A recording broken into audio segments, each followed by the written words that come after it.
What's up guys, my name is Greamien and welcome back to my channel, and in today's video I'm going to be teaching you guys my tips and tricks on how to help you guys win more solo Bedwars games. I would like to start by saying I am by no means the best Bedwars player at all, trust me on that. I would call myself an above average player because I have been playing Bedwars since it was still a prototype game back in 2018, I'm pretty sure, 2017, I still don't know. Basically this video is going to be teaching you guys my strategies on how I win my Bedwars game. It might not work for everyone out there, but again, you might learn a thing or two in today's video. So if you do, make sure to consider subscribing and also like the video, it really does help me out. Without further ado, let's get straight into the video. Alright, so there are two main topics that I want to get into before the actual tips and tricks part of the video. One, it has to do with speed bridging. Oh, my phone.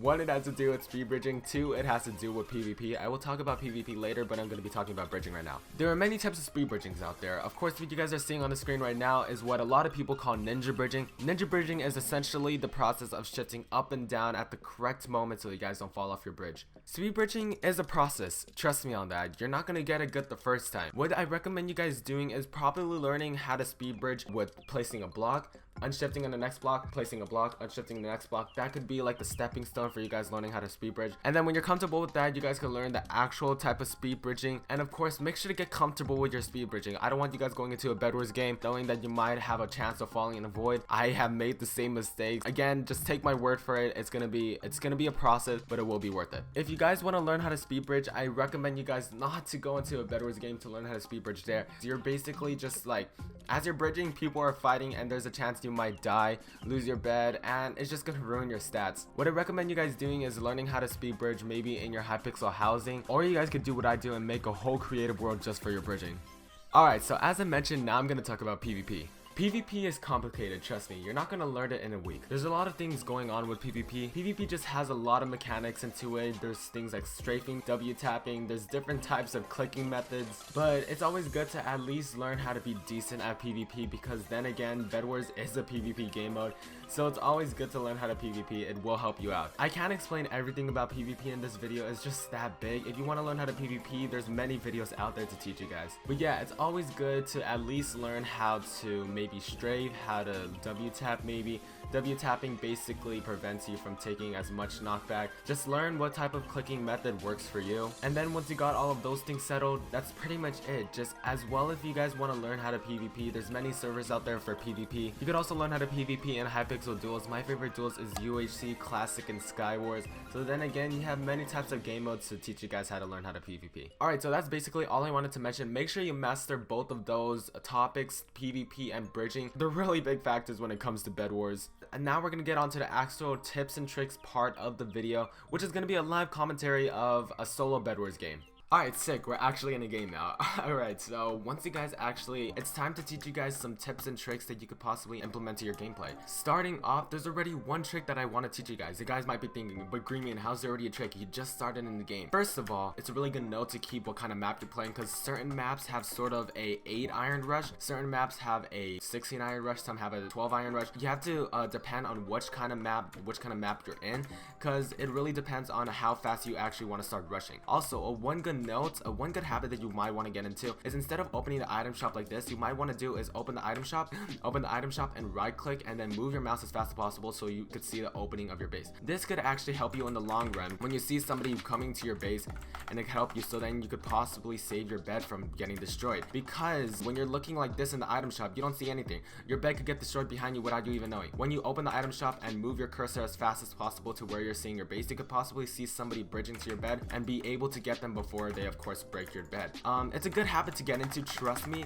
Even though you're just starting in the game, make sure that when you do that, you get better at it. It took me a few tries before I actually was able to manage to, oh goodness, this guy's putting up a fight. Okay, I died there. I put him to 2 hearts. That's on me. That's really on me. I really shouldn't use a TNT. I'm not gonna bring my TNT here. Alright, so this guy is bridging up. It's honestly really good to learn multiple types of bridging.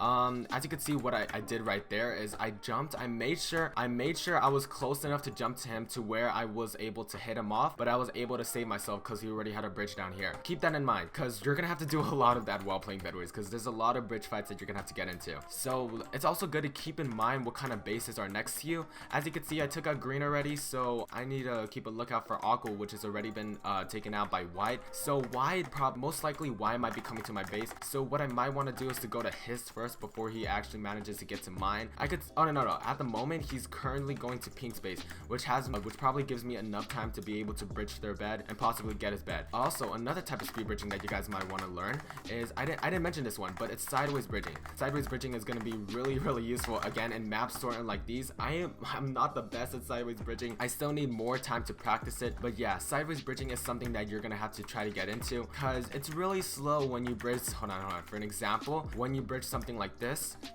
you don't want to do that. This is slow. What you might want to do is maybe hold down right click, and when you place 2 blocks, you unshift, unshift, unshift, unshift, unshift, unshift, unshift, unshift, unshift, unshift. That's a really good way to get into sideways bridging. But of course, personally, I think it's still really too slow.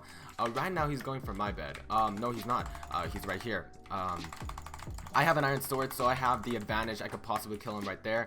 And I'm gonna start going to his base. As you can see, I'm not going with the TNT because I forgot to get that. So I'm gonna have to figure out a way to kill this guy without being able to use a TNT. I might want to go on top of his bed. He has wool, so I might not even need the TNT in the first place.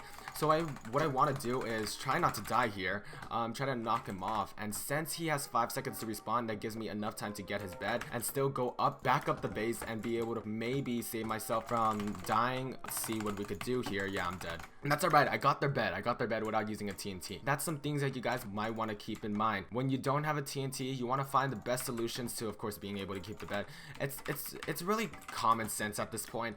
Just keep a note of the Bedwars players you're actually going against to as well.